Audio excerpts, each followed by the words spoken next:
शान्ताकारं भुजगशयनं पद्मनाभं सुरेशं विश्वाधारं गगनसदृशं मेघवर्णं शुभांगं लक्ष्मीकान्तं कमलनयनं योगिविधर्यानज्ञं वन्दे विष्णुभयभयहरं सर्वलोकैकनाथम्। ओम नमो भगवती वासुदेवाय। ओम विष्णुवे नमः। आप सभी पर भगवान विष्णु माता लक्ष्मी कृपा सदैव बनी रहे।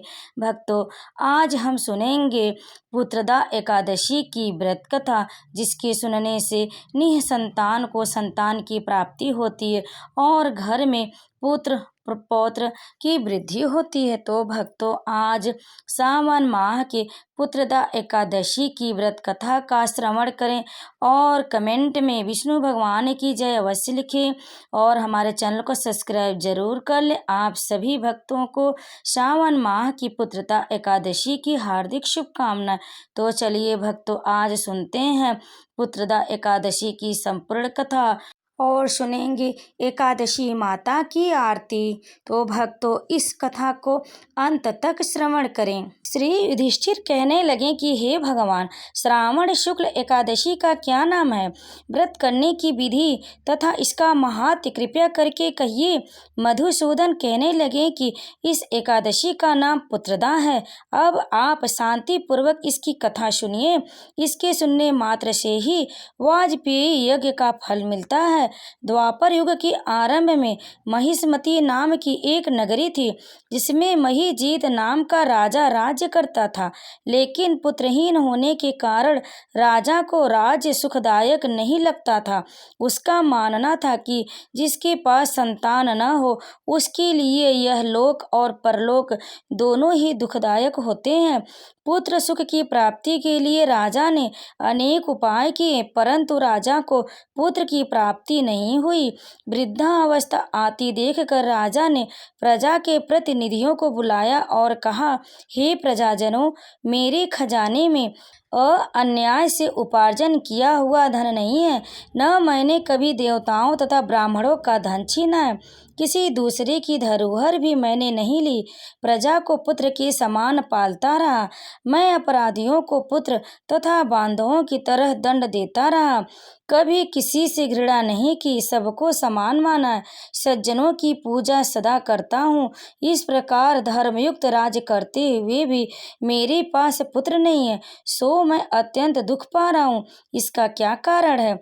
द्वापर युग के आरंभ में राजा महीजीत की इस बात को विचारने के लिए मंत्री तथा प्रजा के प्रतिनिधि वन को गए। वहाँ बड़े बड़े ऋषि मुनियों के दर्शन किए। राजा की उत्तम कामना की पूर्ति के लिए किसी श्रेष्ठ तपस्वी मुनि को देखते फिरते रहे। एक आश्रम में उन्होंने एक अत्यंत वयोवृद्ध, धर्म की ज्ञाता, बड़े तपस्वी, परमात्मा में मन लगाए हुए, निराहार, जितेंद्रिय, जितात्मा, जित क्रोध, सनातन धर्म के गूढ़ तत्वों को जानने वाले, समस्त शास्त्रों के ज्ञाता महात्मा लोमस मुनि को देखा, जिनका कल्प के व्यतीत हो जाने पर एक रोम गिरता था। सबने जाकर ऋषि को प्रणाम किया। उन लोगों को देखकर मुनि ने पूछा कि आप लोग किस कारण से आए हैं? निसंदेह मैं आप लोगों का हित करूंगा। मेरा जन्म केवल दूसरों के उपकार के लिए हुआ है, इसमें संदेह मत करो। लोमस ऋषि के ऐसे वचन सुनकर सब लोग बोले, हे महर्षि, आप हमारी बात जानने में ब्रह्मा से भी अधिक समर्थ है, अतः आप हमारे इस संदेह को दूर कीजिए। महिष्मतीपुरी का धर्मात्मा राजा महीजीत प्रजा का पुत्र के समान पालन करता है, फिर भी वह पुत्रहीन होने के कारण दुखी है। उन लोगों ने आगे कहा कि हम लोग उसकी प्रजा हैं, अतः उनके दुख से हम भी दुखी हैं। आपके दर्शन से हमें पूर्ण विश्वास है कि हमारा यह संकट अवश्य दूर हो जाएगा, क्योंकि महान पुरुषों के दर्शन मात्र से अनेक कष्ट दूर हो जाते हैं। अब आप कृपा करके राजा के पुत्र होने का उपाय बतलाएं। यह वार्ता सुनकर ऋषि ने थोड़ी देर के लिए नेत्र बंद किए और राजा के पूर्व जन्म का वृत्तांत जानकर कहने लगे कि यह राजा पूर्व जन्म में एक निर्धन वैश्य था। निर्धन होने के कारण इसने कई बुरे कर्म किए। यह एक गांव से दूसरे गांव व्यापार करने जाया करता था। एक समय ज्येष्ठ मास के शुक्ल पक्ष की द्वादशी के दिन मध्याह्न के समय जबकि वह 2 दिनों से भूखा प्यासा था, एक जलाशय पर जल पीने गया। उसी स्थान पर एक तत्काल की ब्याही हुई प्यासी गौ जल पी रही थी। राजा ने उस प्यासी गाय को जल पीते हुए हटा दिया और स्वयं जल पीने लगा। इसलिए राजा को यह दुख सहना पड़ा। एकादशी के दिन भूखा रहने से वह राजा हुआ और प्यासी गौ को जल पीते हुए हटाने के कारण पुत्र वियोग का दुख सहना पड़ा। ऐसा सुनकर सब लोग कहने लगे कि हे ऋषि, शास्त्रों में पापों का प्रायश्चित भी लिखा है, अतः जिस प्रकार राजा का यह पाप नष्ट हो जाए, आप ऐसा उपाय बताइए। लोमस मुनि कहने लगे कि श्रावण शुक्ल पक्ष की एकादशी को, जिसे पुत्रदा एकादशी भी कहते हैं, तुम सब लोग व्रत करो और रात्रि को जागरण करो, तो इससे राजा का यह पूर्व जन्म का पाप अवश्य नष्ट हो जाएगा, साथ ही राजा को पुत्र की प्राप्ति होगी। लोमस ऋषि के ऐसे वचन सुनकर मंत्रियों सहित सारी प्रजा नगर को वापस लौट आई और जब श्रावण शुक्ल एकादशी आई तो ऋषि की आज्ञा अनुसार सबने पुत्रदा एकादशी का व्रत और जागरण किया। इसके पश्चात द्वादशी के दिन इसके पुण्य का फल राजा को दिया। उस पुण्य के प्रभाव से रानी ने गर्भ धारण किया और प्रसव काल समाप्त होने पर उसके एक बड़ा तेजस्वी पुत्र उत्पन्न हुआ। इसलिए हे राजन, इस श्रावण शुक्ल एकादशी का नाम पुत्रदा पड़ा। अतः संतान सुख की इच्छा हासिल करने वाले इस व्रत को अवश्य करें। इसके महात्म्य को सुनने से मनुष्य सब पापों से मुक्त हो जाता है और इस लोक में संतान सुख भोग कर परलोक में स्वर्ग को प्राप्त होता है। तो प्रेम से बोलिए भगवान विष्णु की जय। अब आइए सुनते हैं भक्तों एकादशी की व्रत कथा।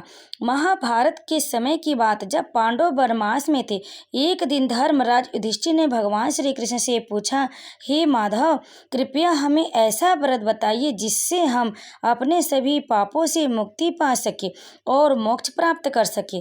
तब भगवान श्री कृष्ण ने युधिष्ठिर को एकादशी व्रत का महत्व बताते हुए एक कथा सुनाई। उन्होंने कहा, हे युधिष्ठिर, सतयुग में महीध्वज नामक एक धर्मात्मा राजा था।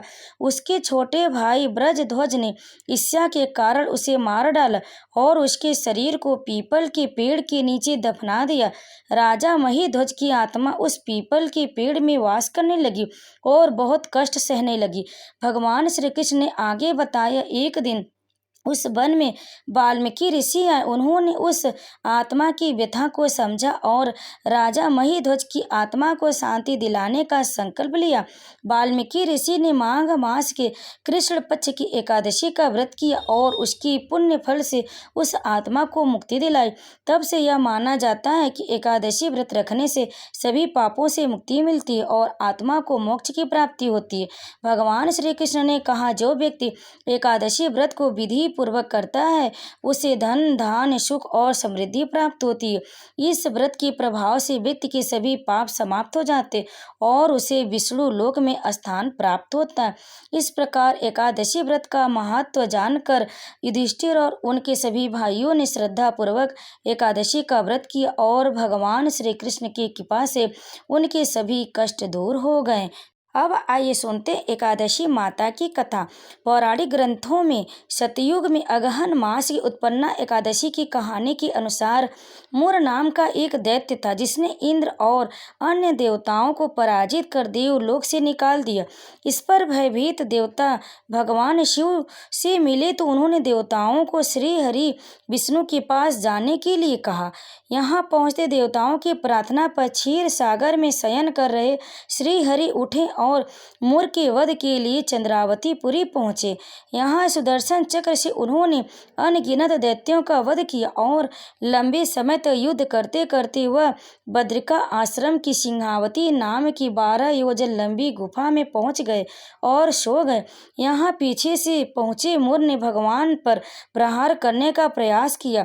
इसी बीच श्री हरि विष्णु के शरीर से एक कन्या अवतरित हुई। उसे मूर दैत्य का वध कर दिया। तभी इसी बीच श्री हरि भी जाग गए और देवी के बारे में पूछा। इस पर देवी ने खुद का परिचय दिया और कहा कि उनका नाम एकादशी है और उनके ही आशीर्वाद से उसने मूर्ख का वध किया है। इस पर श्री हरि ने एकादशी को सभी तीर्थों में प्रधान होने का वरदान दिया। इस तरह श्री विष्णु के शरीर से माता एकादशी के उत्पन्न होने की यह कथा पुराणों में वर्णित है। इस एकादशी के दिन त्रिस्पर्शा यानी कि इसमें एकादशी, द्वादशी और त्रयोदशी तिथि भी हो तो वह बड़ी शुभ मानी जाती है। इस दिन एकादशी का व्रत रखने से 100 एकादशी व्रत रखने का फल मिलता है। साथ ही वरदान दिया कि अगर कोई व्यक्ति एकादशी व्रत करेगा तो उसके सारे पापों का नाश हो जाएगा, मृत्यु के बाद उसे विष्णु लोक की प्राप्ति होगी। तो प्रेम से बोली एकादशी माता की जय। अब आइए सुनते हैं एकादशी की आरती। ओम जय एकादशी माता मैया, जय एकादशी माता। विष्णु पूजा व्रत को धारण कर शक्ति मुक्ति पाता।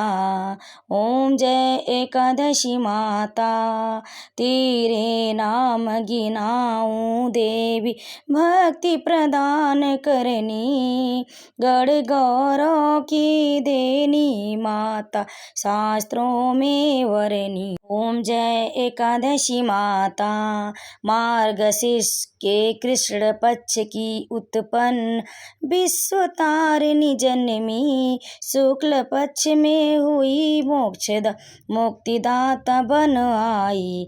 ओम जय एकादशी माता, पौष के कृष्ण पक्ष की सफला नाम है, शुक्ल पक्ष में होय पुत्रदा, आनंद अधिक रहे। ओम जय एकादशी माता, नाम सटतीला माघ मास में कृष्ण पक्ष आवे, शुक्ल पक्ष में जया कहावे, विजय सदा पावे। ओम जय एकादशी माता, विजया फागुन कृष्ण पक्ष में शुक्लायामल की, पाप मोचने कृष्ण पक्ष में चैत्र महाबली की। ओम जय एकादशी माता, चैत्र शुक्ल में नाम कामदा, धन देने वाली, नाम वरुथिनी कृष्ण पक्ष में वैशाख माह वाली। ओम जय एकादशी माता, शुक्ल पक्ष में होय मोहिनी, अपराजेश्वर कृष्ण पक्ष में, नाम निर्जला सब सुख करनी, शुक्ल पक्ष रखी। ओम जय एकादशी माता, योगिनी नाम आषाढ़ में जान, कृष्ण पक्ष करनी, देव सैनी नाम कहायो, शुक्ल पक्ष धरनी। ओम जय एकादशी माता, कामिका श्रावण मास में आवे, कृष्ण पक्ष कहिए, श्रावण शुक्ला होय पवित्र, आनंद से रहिए। ओम जय एकादशी माता, अजा भाद्रपद कृष्ण पक्ष की परिवर्तनी शुक्ला, इंद्राश्विनी कृष्ण पक्ष में व्रत से भव सागर निकला। ओम जय एकादशी माता, पाप कुंसा है शुक्ल पक्ष में आप हरनहारी, रमा मास कार्तिक में आवे, सुखदायक भारी। ओम जय एकादशी माता, देवोत्थानी शुक्ल पक्ष की दुख नाशक मैया, पावन मास में करू विनती, पार करो नैया। ओम जय एकादशी मैया, परमा कृष्ण पक्ष में होती, जन मंगल करनी, शुक्ल मास में होय पदिन, दुख दरिद्र हरनी। ओम जय एकादशी मैया, जो कोई आरती एकादशी की भक्ति सहित गावे, जन दुर्दिता स्वर्ग का वास निश्चय वह पावे। ओम जय एकादशी माता, प्रेम से बोले एकादशी माता की जय। कथा को अंत तक सुनने के लिए आप लोगों का बहुत बहुत धन्यवाद।